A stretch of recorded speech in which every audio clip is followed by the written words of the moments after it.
Oba. Pa. Jel se iko ikad od vas pitao šta napraviti kad se u šumi sretneš s medom, zaključate pogled, on obliže usne i kaže sad ću te pojest, majku ti je... E pa nisam ni ja. A odgovor na to veoma čudnovato pitanje kojeg niko nije tražio nam daje Lidl, koji prodaje pudinge i jogurte u kombinaciji s HGSS-om, objavljuju videe praktički kako uspješno poginuti u šumi u ovom izdanju s medom. Kako povećati vjerojatnost korak po korak da život koji ste ponijeli u šumu tam i ostavite. Isuse Bože,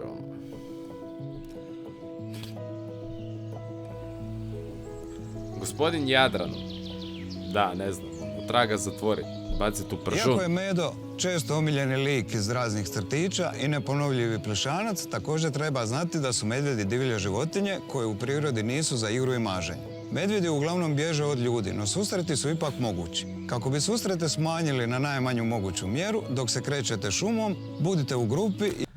Ako je nama u interesu smanjiti susrete s medom na nulu, kaj bi bilo da ostanete doma sam? Mislim, kaj ti imaš raditi u šumi, Krpelj ne želiš, divlje gljive nećeš jest, medu očito ne želiš srest, ali zakaj si tam? Jer samim time stvarate dovoljno buke da vas životinje na vrijeme primijete. Ako ste u šumi ili u sumraku ili noću, pogotovo je bitno stvarati dovoljno zvukova da se životinje upozore.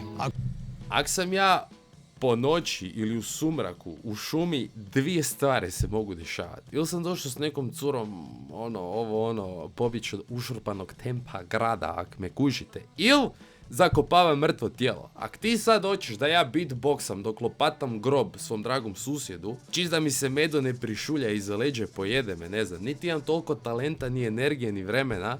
Tako da ovo su sam, ja mislim, grozni savjeti. Primijete. Ako ste u šumi ili u sumraku ili noću, pogotovo je bitno stvarati dovoljno zvukova da se životinje upozore. Ako naiđete na medvjeda, trebate ostati smireni, ne trčati, staniti.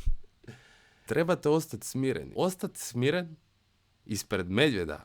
Smo mi zaboravili na taj dio. Da je medvjed sam drugo ime za monstruma od 2,5 metra i 600 kila. A stimam se kad mi kontrola uđe u tramvaj, tak da sad ostati baš smiren ispred medvjeda i opet dođemo do tog, ajmo ostati doma, a ne ići u šumu i praviti se pametni.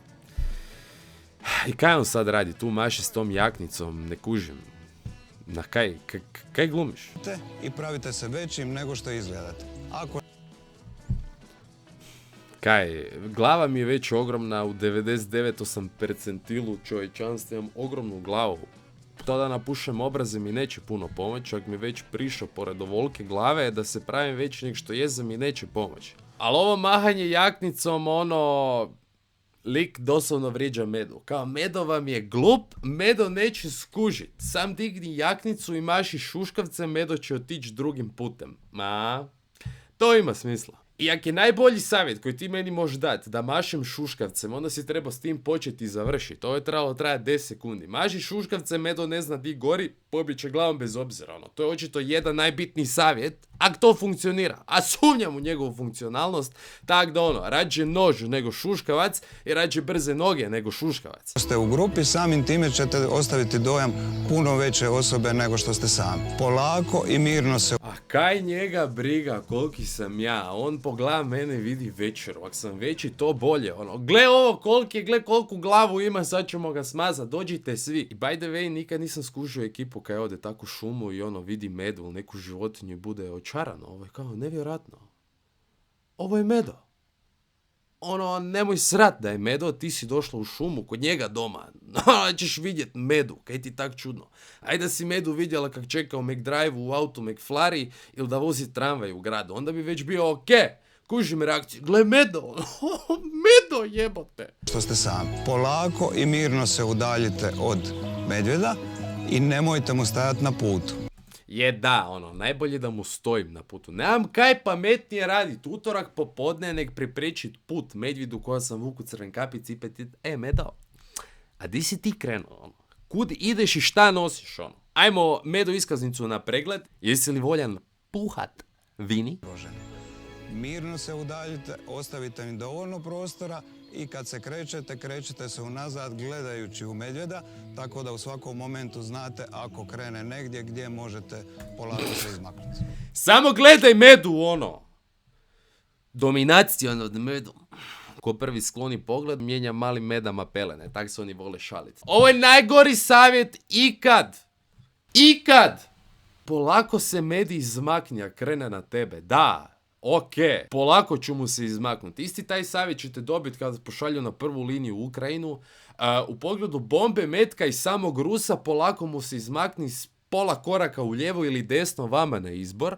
I to vrijedi isto za dronove koji padaju usred bijelog dana u centru Zagreba. Samo korak lijevo ili desno, polako mu se izmakni. Medo će sam proći pored tebe i ono, kunut će se sam da si tu sad bio. Međoničar je on, sad je tu bio, nema ga. Jer Medo ne mer glava okrenut uopće, ne. Može me nanjušit s 5 km, ali ja ću mu se polako izmaknuti i on neće znat di sam. Ako ovo nije financirano od strane neke udruge medvjeda, da mi zalutamo tam da nas mogu pojesti, onda fakat ne znam kaj je. Ovo je strašno, ovo je najgora stvar kaj sam ja ikad vidio. Izmaknuti. I završi sa spokojnom muzikom. Tak će ti biti na karminama kad te ulove poslije, kad ti ostane ono šešir i pol noge kad te nađu ono usred šume. Dobra, i 19 lajkova. 19 ono, dobra, iz 19 Hrvata manje možemo preživjeti, ono, opstaće Hrvatska. 19 ljudi bi moglo zalutat u šumu nakon ovog videa. Uglavnom, najgori savjet ikad. U kombinaciji Lidla i HGSS-a žele od nas Hrvata matadore napraviti s medvjedom. Kad ga vidiš, gledaj ga, nemoj maknut pogled, skini svoj šuškavac i pravi se da si puno veći nek šta jesi. Medo će naravno doći tebi, jer ono, to ne funkcionira. I onda ne znam, preko glave mu to prenesi, pola koraka u lijevo, Medo kao ne bi trebao znati di si ti više i trebao bi otići svojim putem. Uopće ne kužim kako to funkcionira. Kako oni misle da ćemo mi u ovo povjerovati? Ne znam. Moj savjet je da ostanete doma, a ako idete u šumu, dobro zavežite tenisice i radite sve suprotno dok ste čuli u ovom videu.